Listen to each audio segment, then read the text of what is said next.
Olá, queridos, bem-vindos. Capítulo 8 do livro de Esté conta uma história muito linda e muito interessante até. Fala de um segundo decreto que salvou o povo judeu que residia nas 127 províncias na Pérsia no período do rei Assuero. E nesse período o rei tinha como seu primeiro-ministro um homem chamado Amã, muito inimigo dos judeus. Ele criara um ódio contra os judeus, mas principalmente contra Mardoqueu, um dos oficiais do rei, que servia também nas portas do palácio. E ele resolve então, por esse ódio contra Mardoqueu, ele resolve fazer uma forca para matar Mardoqueu, mas também elabora um projeto de lei para que eliminasse todos os judeus do reino do rei Assuero. E esse projeto é feito, é elaborado, é assinado e é distribuído em todas as 127 províncias, que no dia 13 do 10º mês, o mês de Adar, seria então o dia da eliminação de todos os judeus. Aonde tivesse um judeu seria eliminado e os seus bens seriam saqueados. Na proposta de Amã era para levar aos cofres reais, mas o rei o dispensa e ficaria então com Amã. Essa era a proposta. Mas agora Amã é tido como um traidor. Por quê? Porque chega ao conhecimento do rei o fato, e a rainha Esté, por ser uma judia, ela estava também no meio desse extermínio. E logo também ela seria exterminada. E quando o rei sabe disso, sente-se traído com o seu primeiro-ministro, que fizera uma lei para exterminar um povo da qual a sua mulher, a rainha, também fazia parte. E como no reino dos persas não se admitia traição, esse traidor então deveria ser morto, como aconteceu. Amã foi enforcado na sua própria forca, morreu. E na lei dos persas também, todo o patrimônio de um traidor seria então levado ao palácio real, ou seja, seria entregue ao rei, incorporado à fortuna do rei. O rei pega toda essa fortuna de Amã, todos esses bens, e entrega à rainha Esté como uma forma de compensação para ela pelos danos, podemos dizer assim, danos morais que ela vinha sofrendo, e as humilhações e a angústia que sofria de saber de que, sendo judia, poderia morrer por causa de um oficial do seu marido. Mas agora a rainha Esté, para administrar esses bens, chama então Mardoqueu para que o gerenciasse e cuidasse dos bens. Não ficou por aí. E, na verdade, não era o problema só de Amã já estar morto, mas Amã era o autor da lei que ia eliminar os judeus. Esté então pede ao rei, faz alguma coisa por mim e pelo meu povo, salva o meu povo. Amã, ele elaborou um projeto e o meu povo vai ser morto. E o rei diz, olha, eu não posso fazer nada, porque na lei dos persas, um rei não podia revogar o seu próprio edito. Uma vez carimbada com o seu anel, ele não podia revogar. Poderia criar uma outra lei que de repente desse resistência àquela primeira, mas ela não podia ser revogada.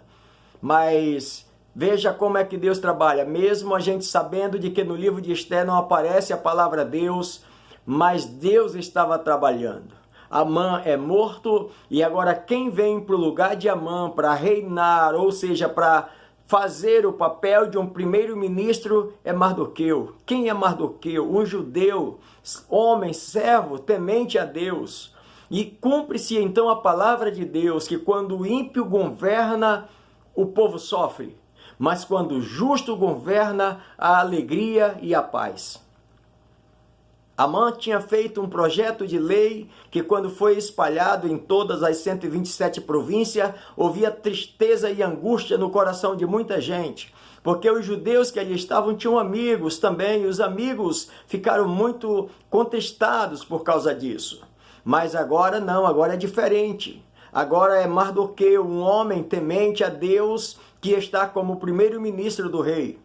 É possível que na cabeça de Amã Depois do rei não existia autoridade maior do que a dele, a autoridade de Amã. Mas na cabeça de Mardoqueu está diferente. Mardoqueu não desobedecia ao rei, não desrespeitava o rei. Ele sabia que o rei Assuero era a maior autoridade naquelas 127 províncias da Pérsia. Mas Mardoqueu sabia que existe um Deus no céu, poderoso, Senhor do céu e da terra, que pode, mesmo aonde não há saída, ele mostrar uma saída, ele abrir uma porta. E é aí que Mardoqueu entra com um novo projeto de lei. Qual é o projeto de lei agora? Para oferecer resistência, já que o projeto de lei de Amã estava assinado com o anel do rei e não podia ser revogado.